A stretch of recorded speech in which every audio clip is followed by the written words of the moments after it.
Good morning, Europe. It's Monday, the 28th of May, a brand new week. Our headlines for you. Italy crisis. New elections loom as the president blocks the formation of a Eurosceptic government.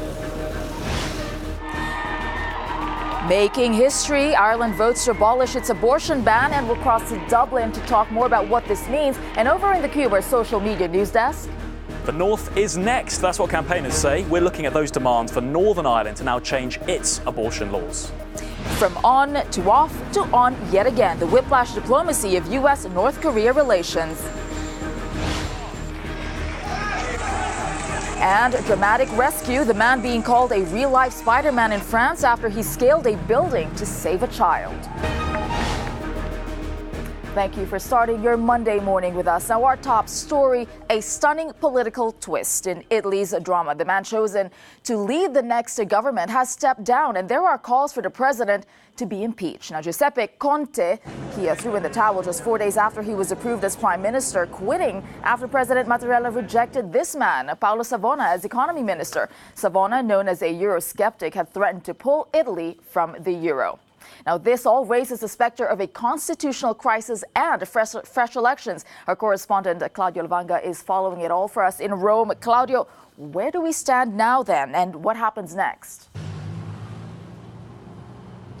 Well, Tessa, the president really has two choices. One, call for new elections, which at this point could be held as early as September. Two, install a caretaker government with ministers and a prime minister chosen by him. And that, the latter, seems to be the choice that he's going with, because here at the presidential palace behind me, he's already summoned this morning Carlo Cottarelli. He is a former official at the International Monetary Fund. He was also in charge of spending review here in the previous government during the recession. So it seems like he may be giving to him the role of prime minister for his caretaker government. But even if that's the case, and that will have it confirmed later on, well, then that government should really win a vote of confidence in the lower house of parliament and in the Senate before it can actually rule. And that is unlikely to happen, at least if you listen to the reaction by Matteo Salvini and Luigi Di Maio, the leaders of the two political parties that have got a majority in both houses. Well, they both said that yesterday's decision by Mattarella was an attack on democracy, that he was bowing to pressure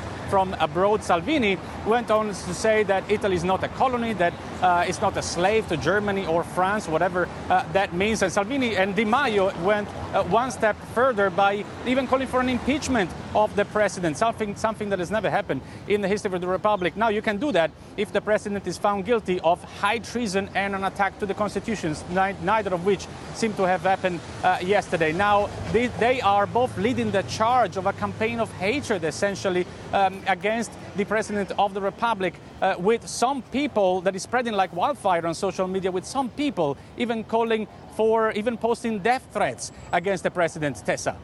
All right, thank you for that, Claudio Levanga, live in Rome. Now, the political uncertainty in Italy has set the country on a collision course with the EU. Now, for more on that, our correspondent Alistair Sanford joins me now live in the studio. Now, this is really giving the EU and markets real jitters, isn't it?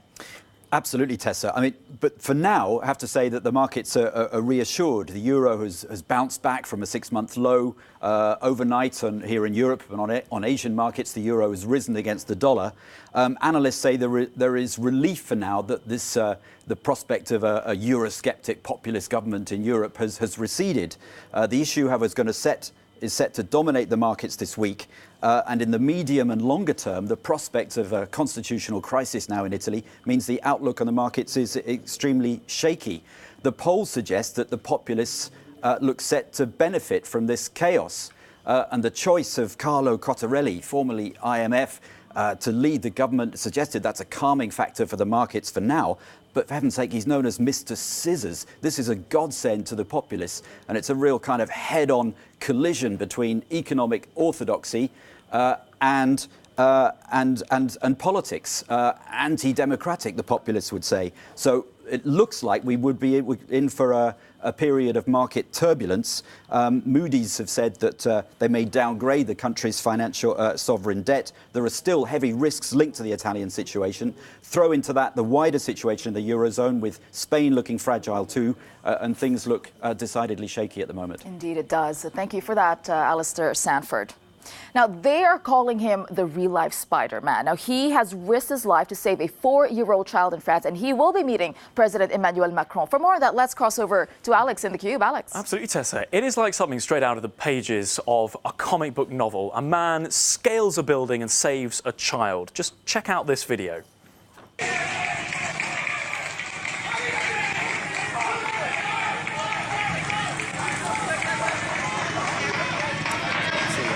Scaling the front of the building using nothing other than his own upper body strength to rescue a dangling child. This video was filmed Saturday in Paris, and instantly this man, this unknown man, was being hailed as a hero. So who is this man? Who is this man they're calling the Spider-Man? This is that man, identified here by a journalist in Paris. He is an undocumented migrant from Mali. That's the report anyway, that he is called Mamadou Gassama. He's been nicknamed the Spider-Man after scaling that building. And the mayor of Paris called him to say, huge congratulations and thank you very much for saving this child. And also saying in another tweet that Mamadou was saying he wants to build a new life in France. As we heard from Tessa there, that he will be meeting President Emmanuel Macron later today. This man who was unknown, undocumented, now a face. That video, one of those videos, has been shared more than 7 million times. The Spider-Man will meet the president, and you'll be able to have all the latest news on this on Euronews' website. So do stay tuned and let us know your thoughts using #TheCube. Thanks for that, Alex. Well, after a week of diplomatic ups and downs, the U.S. and North Korea are once again committed to a historic summit, and North Korea's leader Kim Jong-un has expressed his, quote, fixed will for it to go ahead. And the U.S. has sent a team to the secretive state in preparation. NBC News' Bill Neely has this story. First came the surprise summit between Kim Jong-un and South Korea's President Moon. Now the surprise visit, an American delegation arriving here at the same border crossing and travelling into North Korea. NBC News has learned it's led by US Ambassador Sung Kim, who's negotiated with North Korea before. He'll meet Cho Son-hui, the North's deputy foreign minister, who undermined talks last week by calling Mike Pence a political dummy. They'll prepare for a summit that was pronounced dead, but seems alive again. It's moving along very nicely. So we're looking at June 12th in Singapore. That hasn't changed. The momentum was boosted by a Korean summit of hugs and smiles. Kim Jong-un asking for the meeting and, according to President Moon, committing to a successful summit with President Trump. And they want a peace treaty because it validates them as a nuclear weapon state. It ensures that Trump won't attack, and most importantly means money. North Korea's state media says Kim is determined the summit with Trump should happen. Everyone's saying they want it for their own reasons. But the problems of trust and what they all mean by denuclearization are still far from resolved. Bill Neely reporting there. Now, a theme park in southwestern Germany has reopened after a fire engulfed part of the site. Plumes of smoke rose into the sky after a warehouse on site caught fire. 7 firefighters were injured and thousands of visitors were forced to leave. The park was able to reopen last night. In the U.S., the flash floods in Maryland have prompted dramatic rescues, and in some places, the water rose higher than the first floor of some buildings. And just outside Baltimore, some vehicles were swept through the streets. 5 people have died and at least 40 are missing after a cyclone hit Yemen and Oman. One city recorded 3 years' worth of rainfall in a single day. Tourist beaches were deserted as foam whipped up off the sea with winds up to around 180 kilometers per hour. And still to come for you on Good Morning Europe, could your plastic drinking straws become a thing of the past? Well, the EU launches a war on waste. Plus, over in the Cube. Yes, here in our social media centre, we're looking at those demands for Northern Ireland to follow its neighbour and change its abortion law. But first, here's your weather.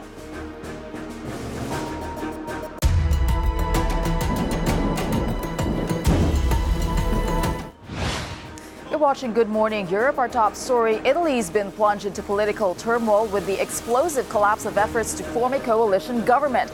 This after the president vetoed the nomination of a Eurosceptic economy minister. Now, much of Ireland erupted in celebration after an overwhelming majority voted to scrap strict abortion laws.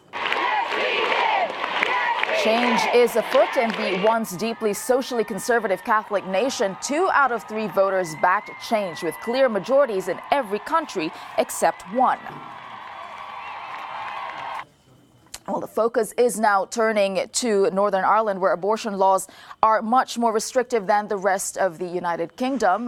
But before that, we will head over to Dublin, where our correspondent Vincent McAviney is gauging reactions to this transformative vote. Good to see you there, Vinny. Vincent, what has been the change, and where is Ireland going now? Well, good morning, Tessa from Dublin. I'm here at the Savita Halappanavar Memorial, and I think this place really explains what's happened here in Ireland. Savita, who you can see here behind me, was a 31-year-old dentist from India. She and her husband became pregnant, but she tragically died in 2012 in a Galway hospital. She suffered a septic miscarriage. She repeatedly requested an abortion, but because a fetal heartbeat was detected, that request was denied, with a midwife telling her Ireland is a Catholic country. And many people here believe tragic stories like Savita's and others that have been shared are the reason this change has been made. Many people have come here. This mural only was erected last week, but they've left these messages on the boards saying that, apologizing to Savita, but saying that her sacrifice has helped so many other women. This is the story of what happened here this weekend. An estimated 40,000 expats made the journey home to Ireland this weekend to vote in the country's abortion referendum. With the polls neck and neck, no one casting their ballot on Friday was confident in making a prediction.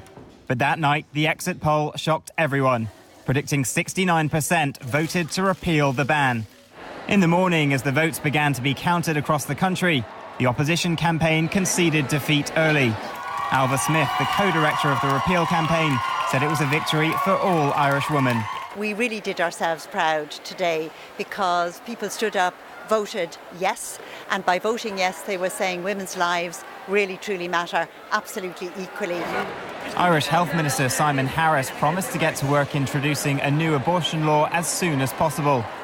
I now intend to go to the government on Tuesday at our cabinet meeting and ask for permission to draft that law. This will be a law that will allow for termination without specific indication in the early stages of your pregnancy, up to 12 weeks, and after that only in relation to whether there's a serious risk to a woman's health or life or a fatal fetal abnormality. Later at Dublin Castle, crowds gathered to hear the official tally, 66.4% voting to repeal. Janet O'Sullivan, who had to travel for an abortion at 18, believes the change in Irish society is down to women like her sharing their stories, and that of Savita Halappanavar. Ireland has a long history of storytelling. When we come out and break those taboos and end the silence and share our stories of our lives, our communities, our people, they listen. They heard us and they said, we've suffered enough, time to have healthcare here in Ireland. A few moments after the official result was announced, the crowd began chanting Savita's name. Her parents in India sent a message thanking the Irish people and asking for the new law to be known as Savita's Law. Irish Prime Minister Leo Varadkar, who took a gamble in calling the referendum after seeing firsthand as a doctor the effect of the law, said it was a historic moment. A quiet revolution has taken place, and today is a great act of democracy. But a third of the country did, however, vote against this change. These churchgoers on Sunday weren't happy. Very disappointed all around with the Irish people. Well, I don't agree with abortion. I don't think it's a solution to anything.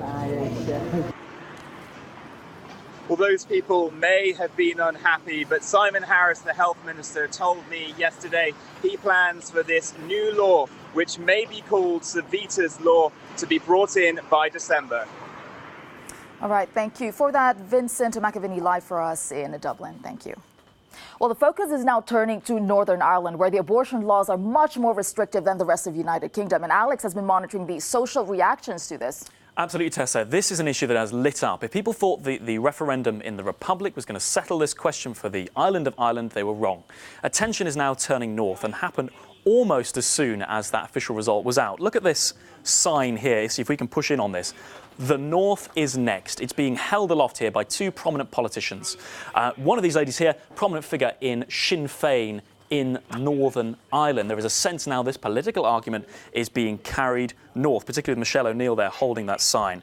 That's a sense that we're getting here from Tara Flynn, who is an actor and a writer who thanked Northern Irish women for supporting their sisters, as she calls them, in the South, now saying women in the Republic will march with women in Northern Ireland. Amnesty International, the human rights charity, launching a petition using the hashtag #NoWomanLeftBehind to call for the law to now change in Northern Ireland. Now, Northern Ireland obviously is part of the United Kingdom. It has the most strict abortion laws anywhere in the UK. This discussion is all piling pressure on Prime Minister Theresa May, people wanting the Prime Minister to wade in and push for change. However, that is unlikely. This quote from this woman here, Arlene Foster, who is propping up Theresa May's government in Westminster from the Democratic Unionist Party in Northern Ireland, says Friday's referendum has no impact upon the law in Northern Ireland. The DUP propping up that government in Westminster, making their stance very clear. This issue is becoming charged. The pressure is growing. If you're in Northern Ireland, let us know your thoughts using #TheCube. Indeed. Thank you for that, Alex and the Cube team. Now, the EU is set to unveil today a sweeping plan to tackle the rising tide of plastic waste, and it involves ridding our lives of plastic cutlery, straws, and balloon sticks. Well, our correspondent Brian Carter joins us live now from the Belgian seaside. Brian, why is plastic such a big problem here in Europe? Well, because just think about it, Tessa. What is it that you use for maybe a minute and takes 400 years to break down? It's your single-use plastics, your straws, your plastic cutlery, your cut and bud sticks, all of which is a huge source of pollution. Can you imagine then just in the EU, only 1/3 of plastic is recycled, and a lot of the rest ends up in nature, especially at sea.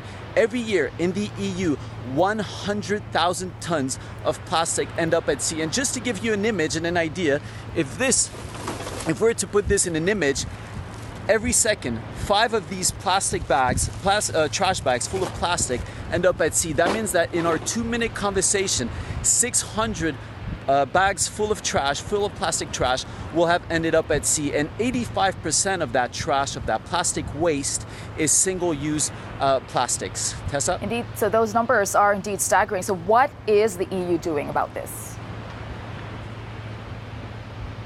Well, today the EU will unveil its directive on single-use plastic, which is part of the wider EU plastic strategy.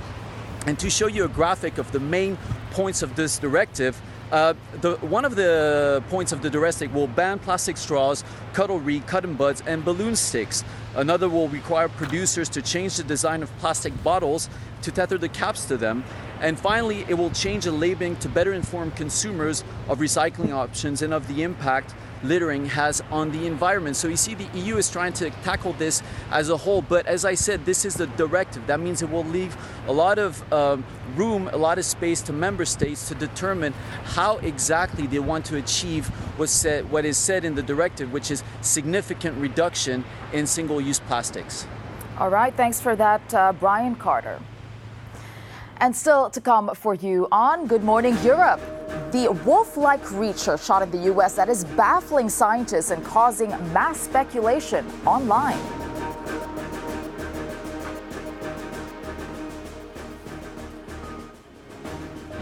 You're watching Good Morning Europe. Thank you for joining us. To the U.S. now, where punishing rains and strong winds are lashing much of the Gulf Coast and threatening to bring tornadoes and dangerous rip currents to the region. As the first tropical storm of the season, Alberto threatens to make landfall. NBC's Maya Rodriguez reports. It's not how you would normally spend the day in the sand on the official start of summer. I don't know how this is going to go, but we'll find out. Residents in Panama City, Florida, hoping to protect their property. I am filling up sandbags to hopefully keep the rainwater from coming in my front door. A weekend washout shaping up because of Alberto. The storm expected to dump up to a foot of rain across parts of Florida, Alabama, and Mississippi. States of emergency already declared in all 3 states. The big thing is down here, everybody's got to watch. These things are unpredictable. This storm forming even before the official start of hurricane season on June 1st and drenching parts of western Cuba on Saturday. Alberto is now expected to make landfall along Florida's panhandle on Monday before moving inland across the south. Flash flood watches posted from Louisiana to Florida, with concerns about coastal flooding during high tide. And more concerns that heavy rain will lead to more sinkholes near the villages in central Florida, after several opened up this week. And along the Gulf Coast. I'm actually terrified of the amount of rain that is predicted to come in. A hope that Alberto will make a quick exit. You just never know with Mother Nature. Maya Rodriguez reporting there. Now, a creature shot and killed by an American farmer has social media and experts baffled. What is this creature, Alex? I wish I could answer you that, Tessa. However, what do you think it is, right? Look at this. This animal was shot in Montana. You see, you're going to want to push in on this. At first, the rancher who shot it thought it was a wolf. It was coming near his livestock. It was shot dead. But then, when he was looking at the animal, it doesn't look like any wolf they had seen before. These images were publicly shared, and the internet has lit up. People saying, well, hang on, these paws compared to a human hand, they're too small for a wolf. People also saying that the legs are rather too short. Basically, it's fueling speculation as to what this animal is. Now, experts are baffled. We are waiting for a DNA test, but some people saying, is it a dogman, a direwolf, Bigfoot, Chewbacca? Lots of thoughts. What are yours? Let us know. #TheCube. It's quite the mystery. Thank you, Alex. Well, thank you for joining us on Good Morning Europe, and do stay with your news for more throughout the day. In the meantime, we'll leave you with today's no comment, the huge celebrations in Spain after Real Madrid won the Champions League over the weekend.